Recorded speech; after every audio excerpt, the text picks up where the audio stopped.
Hello, Susan Corbett, custom machine quilter here with a panel quilt to show you how I have customized it. This is going to be a gift for a Marine that his dad and uncle brought to me to quilt for them.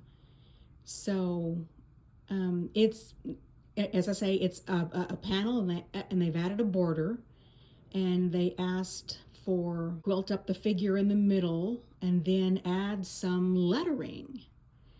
So this was a big challenge for me because I'm still getting used to my new long arm. And a friend confided, he said, yeah, if you want to do lettering for a man, then freehanding some script isn't really going to cut it. You need block letters. So, all right, let's start at the beginning here. I freehanded the central figure, and it's pretty abstract. So what I did was I went into the green with some more green and just filled in. It's not trying to be anything in particular. I'm just playing up what the fabric is already doing, or at least I hope that's what happened. I have double batted this top, so the unquilted parts are really going to puff up. I quilted right around the stars, and I linked those. So those links are not showing up, but I just kind of quilted from one to the other.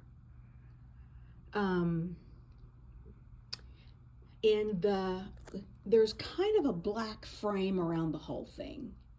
It goes in and out. See here, you can see where it gets more and more abstract.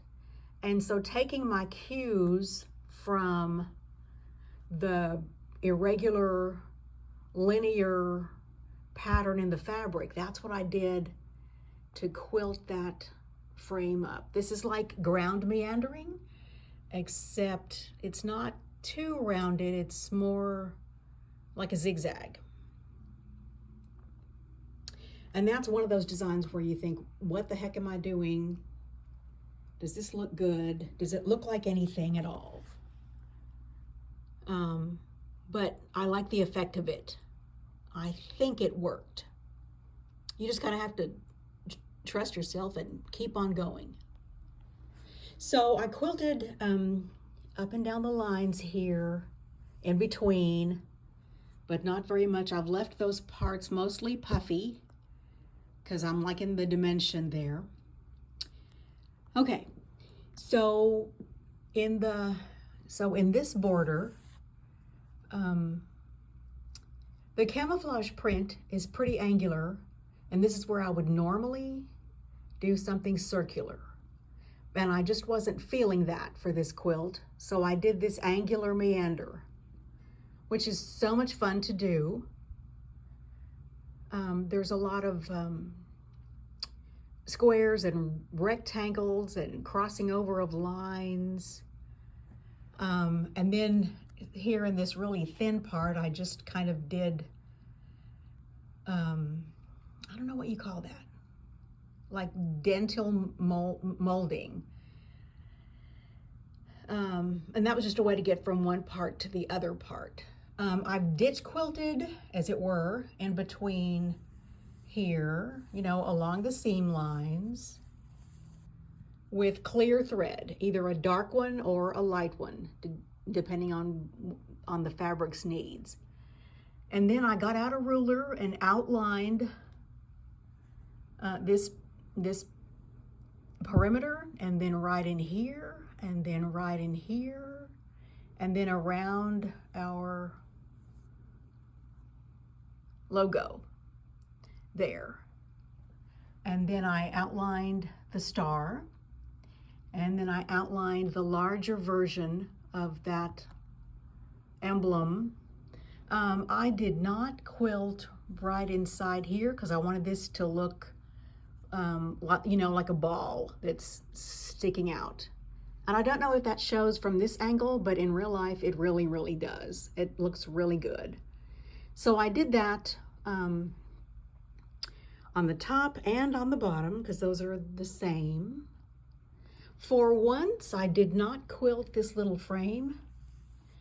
This width, it's about 3/8 of an inch, and that's my line of demarcation. Had it been about a 1/4 inch, a 1/2 inch, I would have quilted it for sure. And I'm still not sure that wasn't the right thing to do here, but I've left it alone. With the double batting, the weak spot you get by not creating a frame is not anywhere near as pronounced as it usually is. Okay, so on to the fun parts then, the hard parts. I found this design, this border, that came preloaded on my Bernina. So I learned what not to do here. See, I'm still working out the spacing, you can tell. Here, this edge, it's a little bit irregular up and down, the length of it. But the actual pattern, let's see, like it starts here and goes down to here. And see that stitch it took? So that was a learning experience. I don't think it's horrible. I don't think anybody would really notice it too much unless you knew what you were looking at. But I think overall that's a pretty good design. I'm liking it. And it is just down one side of the border. Down here, I put 3 stars. That's one element. I put a USA with a star there. I filled in with more stars where I needed them. And I've ditch quilted that seam right there because it was puffing up in a most unattractive way. So I put some clear thread back in there and stitched that down. I got the star designs and the USA from a website called Wasatch Quilting. Those are free designs they offer for use in quilts of valor. So now we get to the lettering. And I ordered this alphabet from intelligentquilting.com.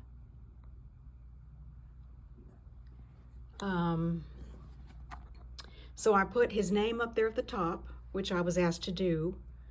And then I put in a Semper Fi here along this edge. I really had to get past a part of the learning curve to get this done. But what I'm loving is each letter is made up of 3 lines. And those 3 lines end up being like dense background quilting. The letter really puffs up because the area right around the M is quilted densely. So I love the way that looks. I learned a lot on this border, not the least of which is a return to basic typesetting. I was a journalist in a previous career, and so I don't remember a whole lot of, how to set type,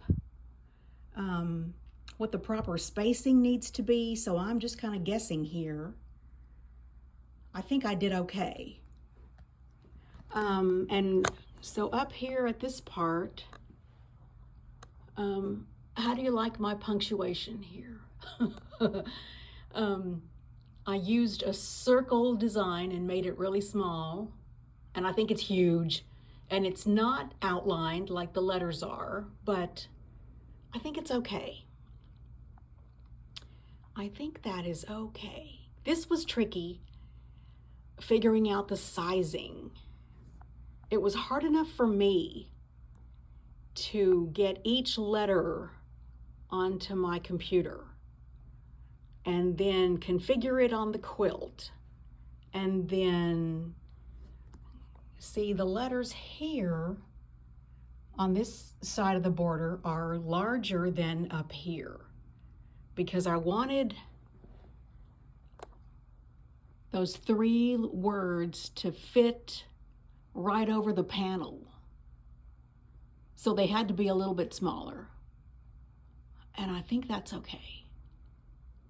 But that was tricky. I'm sure there's far easier ways to do it than I did it, but I'm still learning how. This quilt really stretched me a whole lot. For such a little quilt, it took so much effort and work, but oh my goodness, I love the way it looks. I think it's great. The farther you get away from it, the more subtle the quilting is, of course. See, that yellow is just a loud, screaming yellow, but it's on a loud red. So it's not gonna call as much attention to it as I would like for it to have done.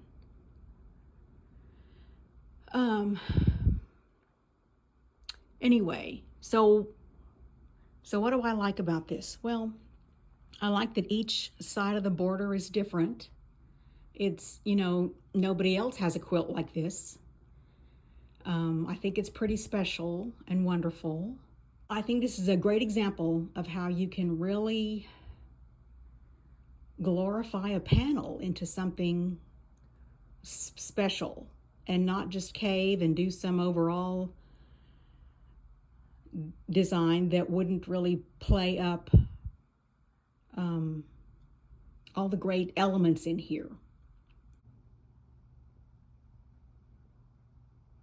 And here's a good look at the back. The back looks pretty dramatic. You can see all the quilting from this view. I really like it. So thank you, Sergeant Day, for your 10 years of service in the Marines. I hope you like it. I hope you all enjoyed hearing about this quilt. Thanks.